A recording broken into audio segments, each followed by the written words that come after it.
in celebration of my sisters, in celebration of my brothers, the Gift of Life Ball. These are just some of the events that the award-winning event management company, The Right Thing, have organised in the past. I'm pleased to say that we have with us the Managing Director, the man who is the right person at the moment, Tony Fairweather. Hello Tony. Hi. Thank you for taking time out to be with us today. Pleasure. On Five Eyes TV. Okay, just a few questions to find out a little bit more about you, about The Right Thing, the company, and what really makes Tony Fairweather tick. So just relax, absolutely no trick questions at all, alright? Nothing too imposing. So, The Right Thing is well known in the industry as an event management company, amongst other things. But I do know that your earliest employment was actually in the care industry for Lambeth Council. I'd like you to tell me how you actually got into this and why did you choose that field of employment? I was a residential social worker for 2.5, 3 years. And if you've ever done that job, it's a shift work. And I found I had no social life. I was making appointments to see my friends and I really couldn't take it. Even though I enjoyed the job tremendously, the thought of finishing work at 1 in the morning and there's not much you could do, or 2 in the afternoon when friends are working, was too much. I left from there and actually moved over into menswear. My brother had a shop and I worked with him for a number of years in Edgware Road, which was what I call the fun time of my youth. That's when I really enjoyed myself. We had the money, the car, it was great, no responsibilities, fantastic, clothes, fantastic. That came to an end, as all good things do. And I found myself being drawn into working in another shop called Narada's, a gift shop in Brixton. Again, with my brother, we worked together on that. It was ahead of its time. What kind of goods? We sold paintings from Los Angeles, the only Barnes ones that you see over here. We sold a number of different ornaments that came in from Africa and the Caribbean. But more importantly, we sold a lot of books. We started with a small section of selling books. And it grew and grew until the top of the shop became a bookshop. Okay. And there we made a reputation of having a good stock of books. And this caught the eye of The Voice. We then asked me to come and work for them as a book club manager. Okay. I'm going to stop you there and I'm going to come back to that. I'd like to focus a bit more on the care side of things because it just seems so different to what you're actually doing now. And I just wanted to know why you actually went into the care industry. I tell you something, it's no different. In what way? You're dealing with people. Okay. You're dealing with personalities. You're dealing with egos. You're dealing with childish behaviour. And that's exactly what I did in social work. Childish behaviour? Oh, yes. Doesn't matter how big that I artist won't tell any of the celebrities. It doesn't matter how, oh, yes. They act like children. I say to their faces, you're playing up. Some major stars can be very petty and some are very professional. But some are very childish. Okay. And then you're dealing with a team of people. So you obviously enjoy working with people in any case, anyway? Yes. Okay. So going back then to what we know now as the Voice Being Group, you started them in 1990, you touched upon it a little bit earlier. And I know that you worked in the marketing department, but one of the projects that you were interested in and that you nurtured, as I understand it, was the book club. Tell me more about that, please. Well, I always loved reading. And after moving on from the shop, Narada's, I a privilege to work for The Voice, because The Voice was the newspaper at the time. It's a great honour just to walk through the door. It's hallowed ground, while I'm working for the place. I'm very proud that we made it the #1 black book, I think it was #1 book club in the UK or in Europe at the time. We were shifting so many books, got staggering. And we broke a lot of books here. And we actually broke a Terry Macmillan in this country through there, and we also helped break Dr. Maya Angelou, as she'd know now, and some early Alice and Morrison, and a lot of English writers too, so we're very proud of all the work we did there, very proud. How did it actually work? How did the book club work? Who were the people that were actually reading the books and reviewing them, etc.? Well, on paper it looked like a team of people, it was me. The secret's out there. Okay. Yes, it was me. I read every book. And some I gave to friends, I must admit, and said, I can't read this, I've got 5 on the go, can you just glance it over and give me a review or tell me what you think? Okay. And that it's kind of, and because I gave them to people who aren't in the literary circle, they gave honest answers. Yeah. And people appreciated the reviews that we wrote, and they went out and bought the books. Cool, okay. Well, you've obviously got a passion for literature, and as you said, you have read many books. Which book would you say stands out as a personal favourite for you, and why? Here's a question. I know, it's very difficult. It's usually my last favourite book I've read. Like, I've just finished reading Man by Marvin Gaye, which I think is the best autobiography I've read on him. Okay. Fantastic, well researched. But prior to that, I think The Life and Times of Frederick Douglass. Okay. Fantastic book. He managed to show you what slavery was about, show you what the freedom fight was about, and he travelled in Europe to Ireland and London and France. So he gave you a rounded view of what was going on in that time. And to fight all, he decided to go and marry a white Irish woman just to annoy the Americans, which he clearly said to her, "I'm marrying you because I want to annoy them." It was quite an interesting life. Okay. So that's a book that really sticks with me. Okay, Fantastic that's book. great. Just reiterate, what's that book called again? The Life and Times of Frederick Douglass. Okay. So if you were to put pen to paper and decide to write your own book, what would it be about? There's a question. It'd be about people. What kind of people? It'd be about people, sex and race. Sex and race? As in sexual orientation, or sex as in male, female? Both. Both. Both. Because I've been in the privileged position of working with young people. I've worked with older people on the main side, and I've worked with what I call entertainers, and in that field, working with the people from In Celebration. I've got a really overview of people and travel, and it's really given me a good eye for people, and I think I've observed a lot about people, and I really would like to put some of that down. Some of it I can't put down till I'm dead and buried, I'll be sued. But some of it I'd love to put in a book. Okay, so you've heard it here first on Five Eyes TV. Tony Fairweather would like to write a generic book about people. Yes. You've been people watching over the years. Oh, yes. Okay, whom and what was your motivation for starting The Right Thing in 1990? And if you can remember, who was your major competition at that time? I started The Right Thing because I went to The Voice to promote Terry McMillan. I said, we've sold 500 of her hardback books. I rang up the publisher, she's available, can we do a show? And he said no. So I went at the office and I thought, I know I'm doing the right thing. And I thought, that's a good name. I'll pretend it's not me. So I called it The Right Thing, and I got my friends in, advertised, put free ads in. And that's how it started, because someone said no to me, and she'd never say no to me. So they said no to me. And then that's how it started. It was meant to be a one-off. It was never meant to carry on for 16 odd years. It was meant to be a one-off event. Really? Okay. Do you remember who your major competition was at that time? No, there was none. Well, I didn't think there was, but I just thought I'd ask anyway. There was none. We were breaking new ground. Everything we did was new ground, and that was great. So Terry McMillan Book Launch was your first event of that genre anyway. What was your first event? That was it. Other than, sorry, book launch. Your first black tie event, let's say. Oh, okay, if we're moving away from the books, the first black tie we put on was for Sickle Cell. Okay. I can't remember what year that was, but it was for Sickle Cell. Okay. Do you remember how you felt about putting on your very first event? What kind of problems you had or anything like that? Tell us a little bit more about that. Nerve-wracking. It was nerve-wracking, and it's like, the only way I can describe it is like someone turned lights out in the room. You've got to get around the room without breaking anything. Gosh. That's how it felt, because I was stepping into the unknown. You know, people had seen us organise events and like the way we did it, so we suddenly got approached with this black tie event, and it's all these new things came at me that I wasn't ready for. Luckily, I can think on my feet, and we managed to get through the night, but it was nerve-wracking. Yeah. Do you remember how many people you had on board helping?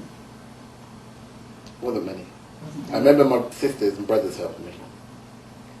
That's good. And that's all I remember. It's family. Helping. I said, I need help, come and help me, you know. Okay, well since then The Right Thing has developed into an established event management company, but I know that you're also involved in the promotion and marketing of other companies. As we've said before, you organise launches for established and new authors. And the company has also arranged live music events.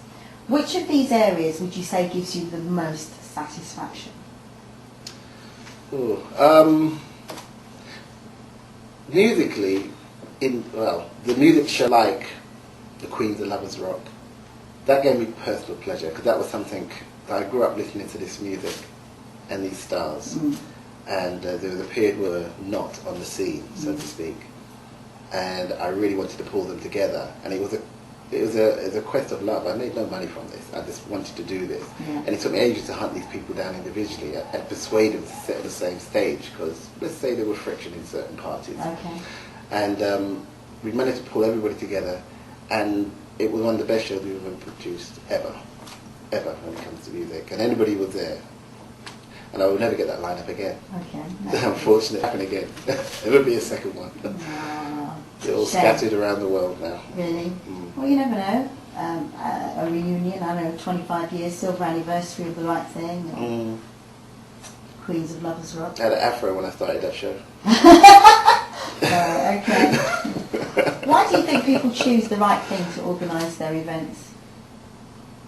We produce the goods. We're very clear about that. I always say, juggling in my last show, I got messed up.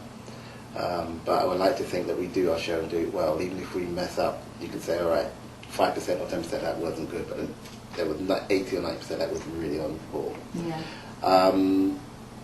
I think they trust us. I think they can really feel they can sit down and let us get on with it and it gets done. Yeah. So that's very important. And I've got a fantastic team around me. It's not about me, it's about my team. They're what makes this work, and knowing that I can say this needs to be done and I follow someone to do it, it gets done. And I've had people around me for 5, 8, 10, I think the oldest one who works with me about 13 years. Which is obviously good. They've got a consistent team and they enjoy doing what they do. Okay. Join us after the break where we shall continue our interview with Tony Fairweather. Tell me about the Excel Literary Awards. Oh, that was on the back of book club. Basically, I saw a lot of people in the trade who were never acknowledged for what they did. A lot of people used to come and pat me on the shoulder and say, oh, it's really good that you're doing the literary nightclub and doing all these events. And I thought, well, I stand with these people, the Jessica Huntleys of this world, you know, all these people who have Margaret Busby and all these people who worked in the background for years before I came along. In fact, when I went down to Seven Sisters, and the name really escapes me as I'm talking about it now, I could see the shop there in Seven Sisters, I can't remember the name of it, Head Start. Head Start. That's where I bought my first black book, as a young person. And to go back and award some of these people awards was an honour on my part. And it's something I want to do. It's, again, an act of love. Again, financially, it was a complete disaster. But it was a great honour to do that. And flying people, because we had a Yana Van Zandt come in, we had B.B. Moore Campbell in for that show. It was a great, fantastic lineup. But if I knew how much it would have cost, I would have done it. Right, so there's obviously still a gap in the market for the literature awards, so... I would do that again, and plans are afoot, as you say, without saying too much. Plans are definitely afoot to do that again. That was probably quite early on in your career as an event manager. You probably have a little bit more insight now as to how to get on sponsors on board, etc. So I should imagine that will probably be quite interesting. What do you think the chances are, Tony, of being able to see something like The Gift of Life, I don't know, Queens of Lovers Rock, Celebration of My Sisters, on national TV? Or in fact, Five Eyes TV? There's always a possibility of getting it on a cable network, online or something like that. That exists. Our biggest stumbling point has been, strange enough, the TV companies have offered in the past, but they wanted to put certain restrictions in there. Such as? Oh, they want one of the hosts to be someone who looks like someone from GMTV.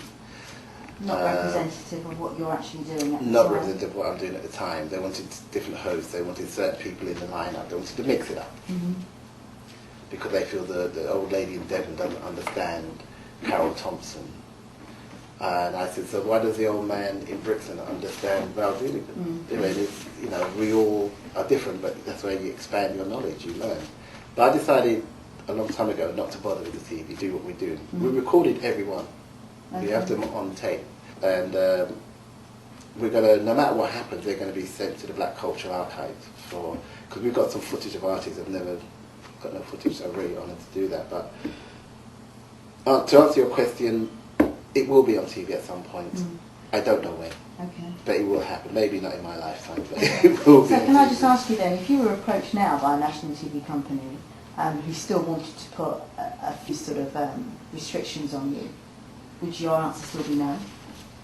There will always be restrictions put on you for TV, but it's what restrictions they are.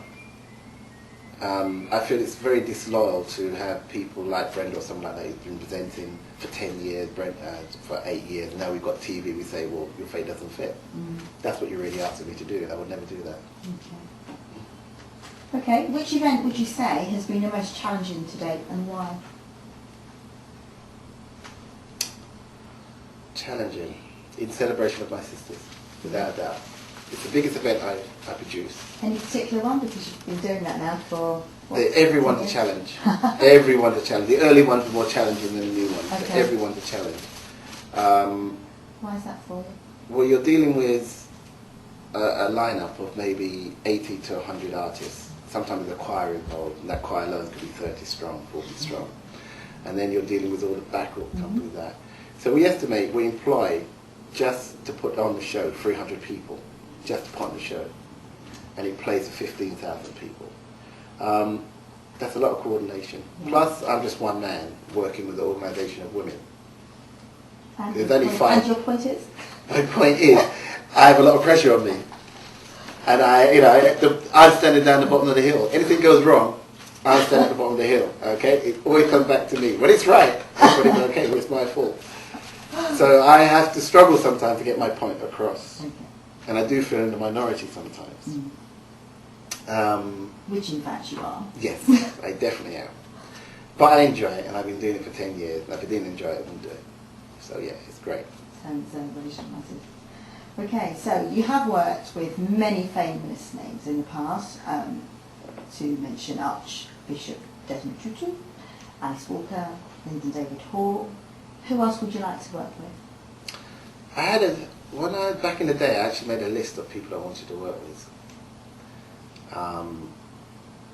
And on that list, there's only 3 people left I haven't worked with. I made a list of 10, and there's only 3 left. Who are? Which I've kind of done one of them. Anyway, Oprah Winfrey, which every year I try, and I'm back again this year, and I will get her. Bill Crosby, and Nelson Mandela. I'm working with his charity at the moment, all this year, so who knows where that could lead.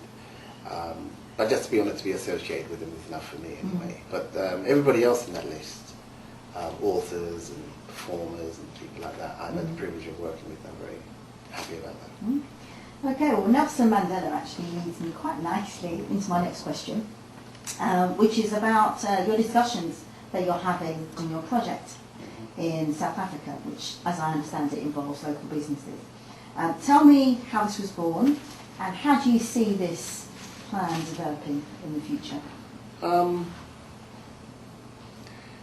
Having gone to South Africa for my honeymoon for the very first time, and staying in Cape Town, and seeing how beautiful it was, and then going on to Johannesburg, I saw a whole new world. That really inspired me. And then going back the second time to see if it wasn't a dream. And I still found even more of excitement He was there. still alive. Yeah, it was great. I mean, all the rumours, all the things they said about South Africa, some are true, but most of them are just good propaganda. The main thing about it's not safe there and things like that. There's parts of Hackney I won't go to at night. It's about really sharing and the experiences that we had with people around me that I know or people who are interested to come across. There's a lot of people who I told about Johannesburg in South Africa who said, I don't know anybody there, so I'm not going. So I said, well, next time I come with me. And before I knew it, I've got a party of people coming. So we're taking around 25 people out there. And we've set up an agenda where If you're an architect, you'll meet a South African architect. If you're a hairdresser, you'll meet a South African hairdresser. They'll take you away for a day and they'll show you what business is like. Okay? And also there'll be audiences with the Nelson Mandela Children's Fund, there'll be audiences with the British Council and a lot of people who you would not normally get access to if you just went out there on a plane. So the idea is in those 11 days you just think, okay, I've got a rounded view, I've been to the townships, I've been to the rich affluent, I've been to the very poor, and now you can make up your own mind. And that's planned for when this year? That was originally planned for August, but we have another event that we'll talk about later, which is growing so big we've had to move it to October for Black History Month. So it'll be Black History Month, I was going to read History Month in the motherland. Okay, cool. That sounds exciting. I'll wait to hear more about that. Okay, if money was no object, what would be your dream event to organise? You've got a bottomless pit. If money was no object, it won't be an event, it'll be a merger of two events. It'll be the Essence Awards and Celebrate My Sisters merged together. I've always said if I had money with no object, I would merge those two together. Because the Essence Awards is very similar to the In Celebration because it's different things at different times. And yet In Celebration is so unique, I've not seen it done anywhere else. So I think that's what I would do, and it'll be International Women's Day, and it will be globally transmitted on that day. So if it's taking place in London and New York and Paris and Africa, so if someone's gone to bed and they wake up, they can catch it somewhere. Because I was going to ask you, which country would you base it in? It will be a global I've thing. just forgot, money was no object, Money, so no we're object, just going to so have I can it buy all the satellites simultaneously. and it's going around the world at the same time. Okay. You wake up and it's still there. That's good.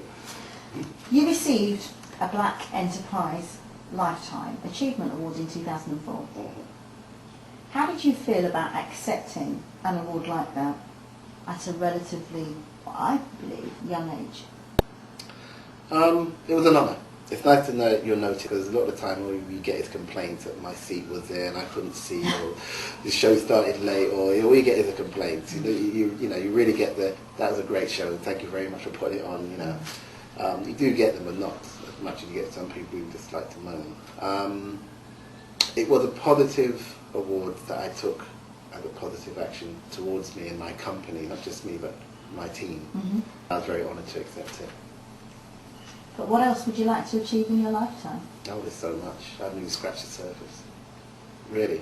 Next year I'm completely changing how I work and what I do, and my involvement with the right thing will be cut by at least 50%. So other projects I'm working on. I've been doing the right thing for a number of years now, and I need to re-energize myself.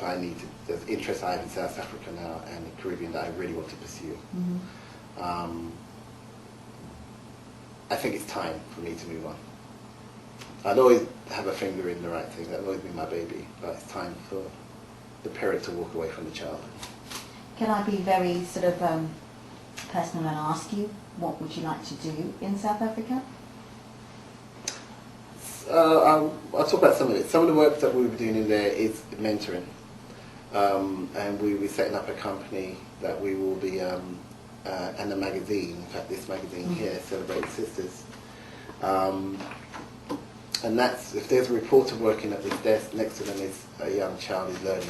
Okay. If there's a distributor, there's a young child learning. So you're making business, but you're teaching at the same time. And you're putting something back, you're not just coming in and roofing off the assets and coming out again. Okay. How does Tony Fairweather relax at home? Star Trek. I'm a Trekkie. Unashamedly a Trekkie. I love it. A glass of wine and a Trekkie. Okay. Oh, don't disturb my Trekkie. Beam me up, sweating. What's your favourite food? Jerk. Jerk chicken and my mum's cooking. Oh, that's good. Hip hop or jazz?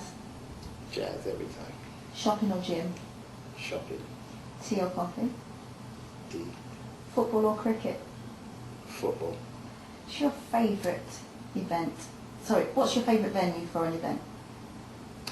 I have fond memories of the Apollo. The only reason because it used to be called the Hammersmith Odeon when I was young, and all my first concerts I went to see Anita Baker, the Brother Johnson, all those ones were at that event, so I have fond memories of it. Okay. And finally, tell me about some of the events in the diary of The Right Thing for this year. Well, as you know, we've been celebrating the 10th year of In Celebration My Sisters all year, so every month we've done an event, starting from March. And we just finished in June the Pampering Day, And now we're working towards a jerk cookout in August, which is going to be at Forest Hill, which is a competition to see who gets the best jerk chicken. But also we've got the Lamborghini Club, and we've got a lot of live music on stage. It's absolutely free, so please come along and enjoy it. Is that the best jerk chef, sorry to interrupt you, the best jerk chef in London, or is it nationwide? We're only doing London at the moment. Okay. Next year it goes national. Okay. So we had such an amazing response. It's been staggering. September we have the African Caribbean Leukemia Trust Ball on the 16th. And then on the 7th of October we have our over 30s back in the day revival night. That's a personal thing that I love doing. I'm too young for that anyway. There you go. You'll have to show your ID, I'm afraid. And so right, then we've got a big Christmas party in December. But we already started working on next year's celebration. Thank you, Tony, for taking time to be filmed by Five Eyes TV on Profiles. Thank you. It's a pleasure to meet you. You're very welcome.